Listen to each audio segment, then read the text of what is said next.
Selamat datang teman-teman semuanya. Hari ini saya akan membawakan sebuah cerita yang mungkin akan menggetarkan hati kalian. Ini adalah kisah tentang tawa yang mengendap di sudut lorong. Di sebuah kompleks apartemen tua di pinggiran kota, hiduplah seorang gadis bernama Maya. Dia tinggal sendirian di lantai 5.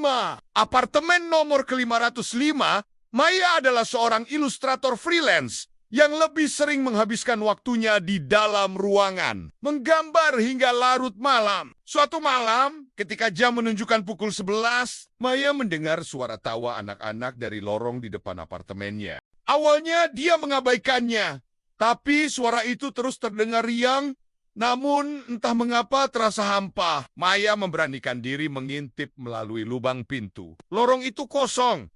Hanya diterangi lampu temaram yang berkedip-kedip. Tapi suara tawa itu masih ada, seolah mengambang di udara. Keesokan harinya, Maya bertanya pada Pak Rudi, penjaga apartemen yang sudah bekerja di sana selama 20 tahun.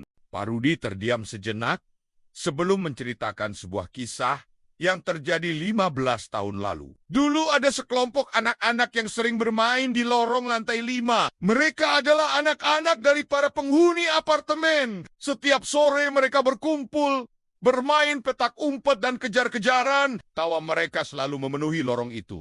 Hingga suatu hari, terjadi kebakaran besar di apartemen. Api menyebar dengan cepat dari lantai 3. Para penghuni berhasil menyelamatkan diri, kecuali kelima anak yang sedang bermain di lorong lantai 5. Mereka terjebak dan tidak bisa turun karena tangga darurat telah dilalap api. Sejak kejadian itu, beberapa penghuni mengaku masih sering mendengar suara tawa anak-anak di lorong lantai 5, terutama pada malam hari. Tawa yang sama seperti yang biasa terdengar ketika mereka masih hidup riang, namun kini terasa hampa. Maya merinding mendengar cerita itu. Tapi entah mengapa, dia tidak merasa takut, justru ada rasa sedih yang mendalam.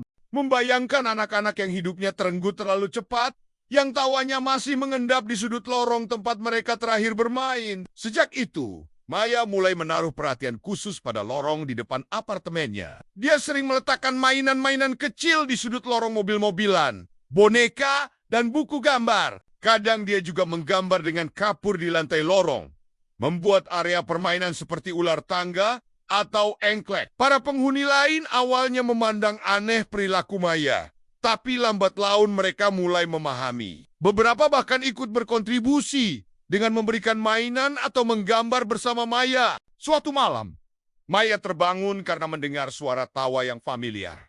Kali ini terdengar lebih jelas dan lebih hidup. Dia mengintip melalui lubang pintu dan melihat bayangan samar 5 anak sedang bermain dengan mainan-mainan yang dia letakkan. Mereka tertawa lepas, tawa yang tidak lagi terasa hampa. Maya tersenyum. Dia menyadari bahwa terkadang kesedihan bisa bertransformasi menjadi sesuatu yang indah jika kita memberinya ruang dan perhatian yang tepat. Tawa yang mengendap di sudut lorong itu kini tidak lagi menyimpan duka. Ia telah menjadi pengingat akan kebahagiaan yang pernah ada dan masih bisa dirasakan hingga kini. Waktu berlalu, dan cerita tentang tawa di lorong lantai 5 mulai menyebar ke seluruh apartemen. Para penghuni baru tidak lagi merasa takut. Mereka justru merasa beruntung bisa tinggal di tempat yang menyimpan kenangan tentang keceriaan anak-anak yang murni. Lorong itu kini selalu dihiasi gambar-gambar dan mainan. Setiap sore, anak-anak penghuni apartemen bermain di sana,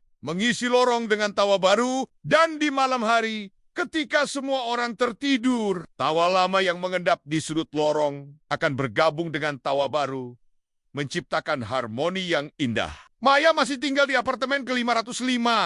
Dia masih sering menggambar hingga larut malam, dan ketika suara tawa terdengar dari lorong, dia akan tersenyum, mengetahui bahwa kesedihan dan kebahagiaan bisa berdampingan dengan cara yang misterius, namun indah. Cerita ini mengajarkan kita bahwa tidak semua hal yang tampak menyeramkan benar-benar menakutkan. Terkadang, ia hanya butuh dipahami dan diberi perhatian yang tulus. Dan bahwa tawa, sekali ia tercipta dengan murni, tidak akan pernah benar-benar hilang. Ia akan selalu mengendap di sudut-sudut kenangan, menunggu untuk ditemukan dan dimaknai kembali. Terima kasih telah mendengarkan cerita ini. Jika kalian menyukainya, Jangan lupa untuk like, subscribe, dan bagikan channel ini ke teman-teman kalian. Sampai jumpa di cerita berikutnya.